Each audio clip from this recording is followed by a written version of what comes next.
Hello, dear participants of the roundtable puzzle of Ukrainians' resilience.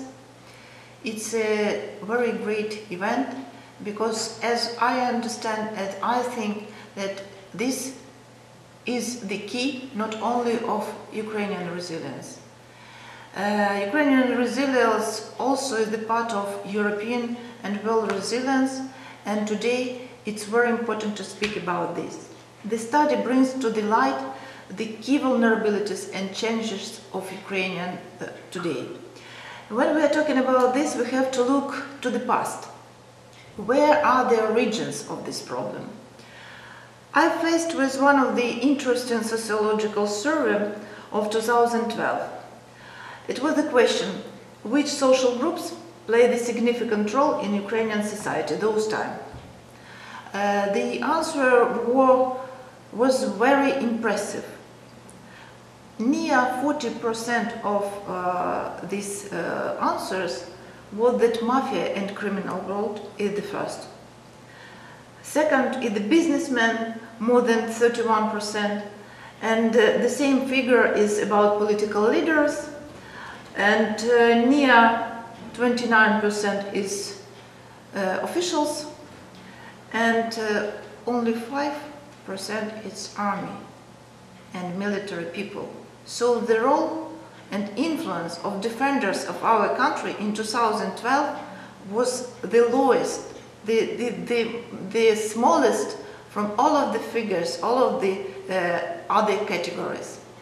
It also was one of the part of not only informational but special operation of Russian Federation to delete our national identity, our values, our people's potential.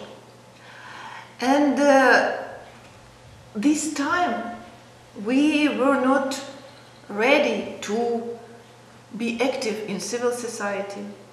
And the terms of the informal social agreement were that everything is okay. It's comfortable to live in such conditions. But after the start of Maidan and beginning of war, we found ourselves in another world. We jumped to another social governance. We jumped from the paternalism, post-totalitarian society to postmodernism. And the biggest crisis in our country since independence has not only losers. It marked the actual eruption of the human potential of nation. And people were no longer governed by imposed values and meanings, but by values that were national to our natural for our nation. Its will, dignity, responsibility and trust.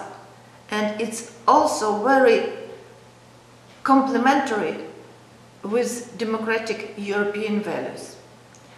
So, when we are speaking about our realities, postmodern society has another instrument than totalitarian society in making strong and resilient. For totalitarian countries, it's no matter to be resilient because it's not about nation, it's only about state instrument for totalitarian policy and pressure for people. Postmodern society has another configuration of social governance. And when we are speaking about this, we can take into account that social governance in postmodern societies is managed also not only by governmental instruments, it's managed by social networking. So to be resilient, we should be active in development civil society, social networking between civil society and government, because when we will trust to each other, government and society, we will do together very positive things. We will strengthen our security. It's also one of the part of the resilience. So postmodernism is the rejection of the vertical power. Global government is the regulation of society not only by state. In these conditions, it's very important for Ukraine to be complementary part of all of the other world. So we will take into account the results of this research, which made by a resilient team.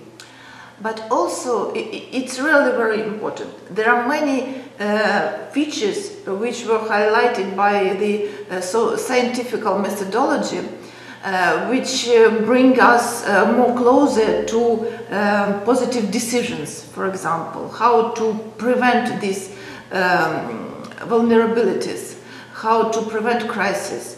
But another one thing which is very important, that we should be integrated to the global system of resilience. And in this case, for example, now there are many modern instruments of international resilience. We know the examples.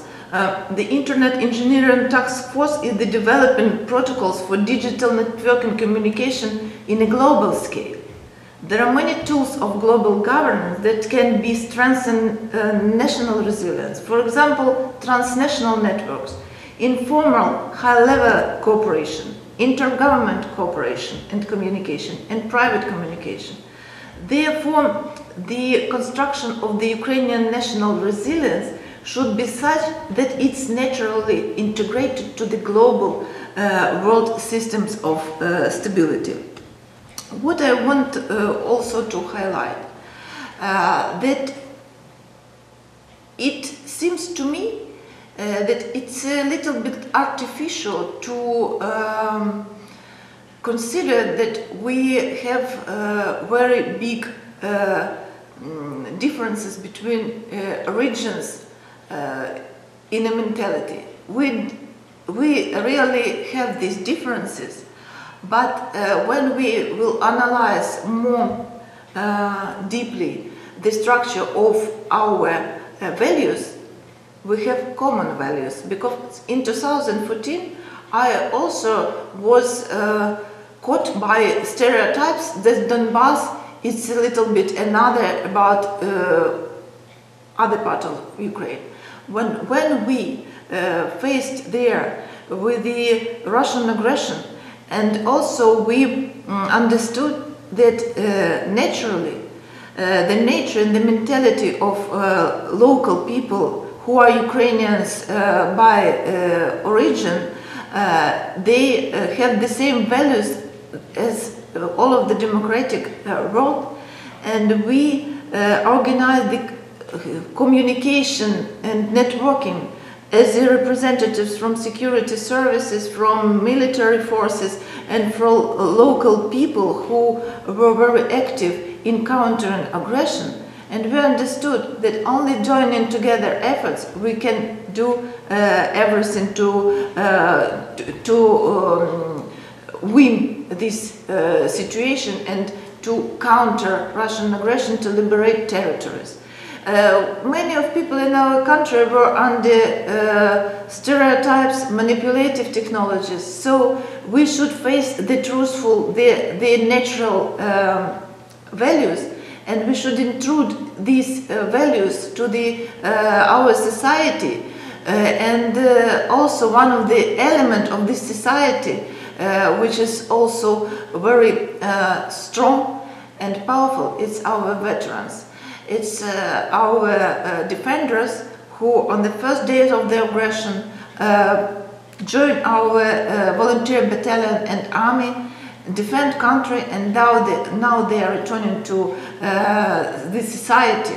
And it is a very strong resource for making our country resilient, because it's one of the part of the society which are very experienced in the military sphere, which are motivated by values and by principles, and which are very active in developing enterprises, in developing startups, their own business.